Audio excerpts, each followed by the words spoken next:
As I mentioned some time back, seasoned speakers also go through a small element of stress or anxiety, and they are good at managing that.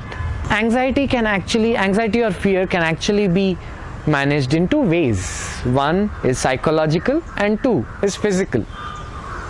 And the reason we do that is both the mental and physical self is kind of taken care of, and there is control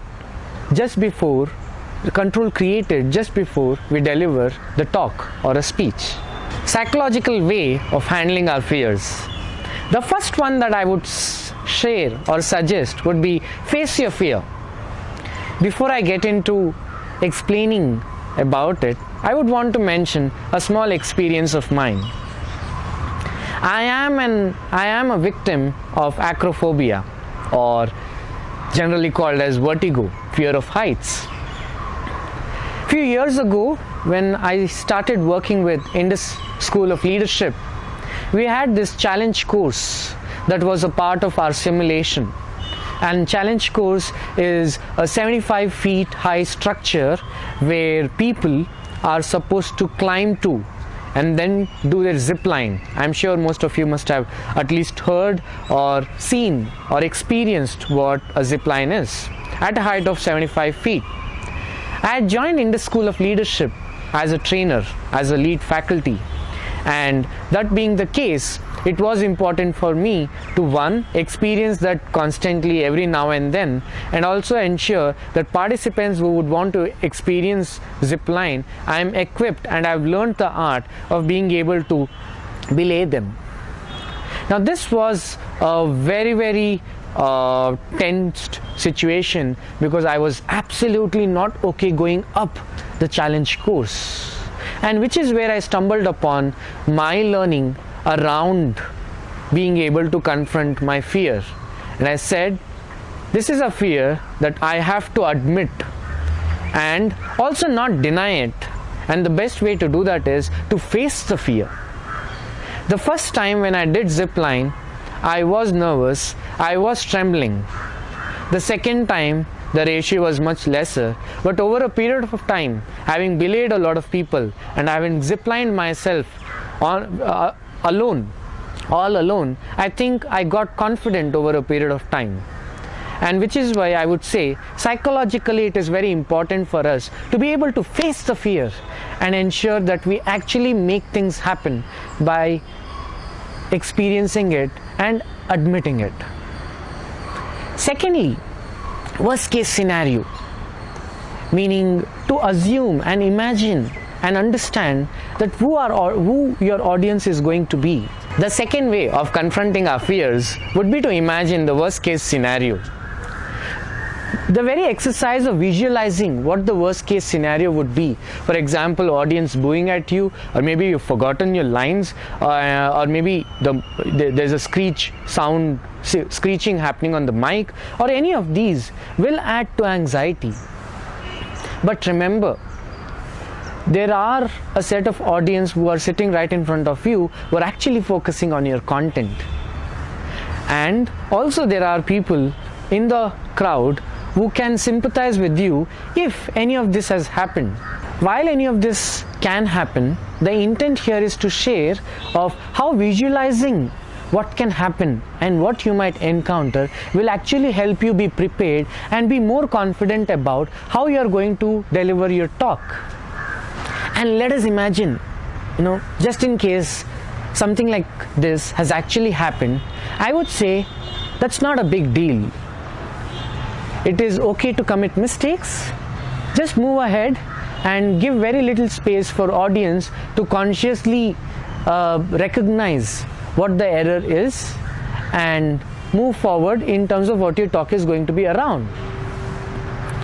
And that being the case will actually help you gain confidence of the audience immediately and have a smooth ride thereafter. The second way, which was physical ways of confronting our fears, there are quite a few, and I will mention something that's worked for me and a couple of friends who are in a similar domain.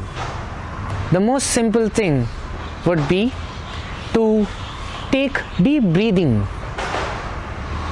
in a very slow mode or slow motion, and ensure that you gain control over your breathing. And remember, you have to breathe from your nose. Should you want, you can always close your eyes and visualize your entire talk that you're going to deliver while you are breathing in and breathing out. The second one could be a superwoman pose, a sense of pride, a sense of confidence, and a small push for you to be able to deliver the talk in the best way. Third would be to loosen up, to warm up a little bit just before you're going to get onto the stage or head towards the podium. Obviously, if you're sitting on the dais already as one of the keynote speakers, you might not have time to loosen up. So ensure that you do it just before you get into the program or the function or the celebration which you'll be a part of. The next way would be to know your material very well. Remember, the best speakers are the ones who have prepared well, practiced enough, and are the ones who know their topic very, very well. There's no need for you to by heart or memorize what you're going to deliver. But yes, it is important for you to know all the key points that you're going to deliver step by step in the sequence that they need to come in. It is also important that while you practice, you actually know the script or you actually know the topic forward and backward. And at any point in time, if you've moved here and there in terms of the sequence, you know how to deal with it in the quickest way possible and still ensure that the audience is in sync with what you're going to talk. And one of the last things that I can suggest in terms of physical way to be able to confront our fears, and which is quite an interesting one, would be to interact with your audience. There are a few cases where you can interact with your audience, and there are a few cases where we cannot. In the cases where we can, it always makes sense for us to maybe walk in between the zone where the audience is seated and ask a couple of live questions and respond with some positive messages for the responses that you're getting from the audience. In cases where you cannot get into the audience zone, then yes, it always makes sense for us to share a couple of stories which the audience can relate to.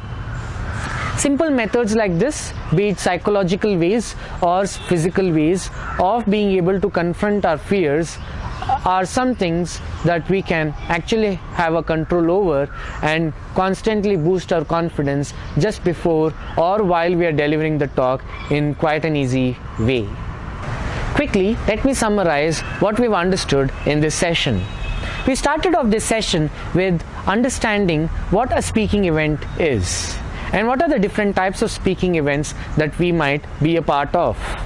What are the different types of speeches and purpose of a speech, and how do we deliver a speech.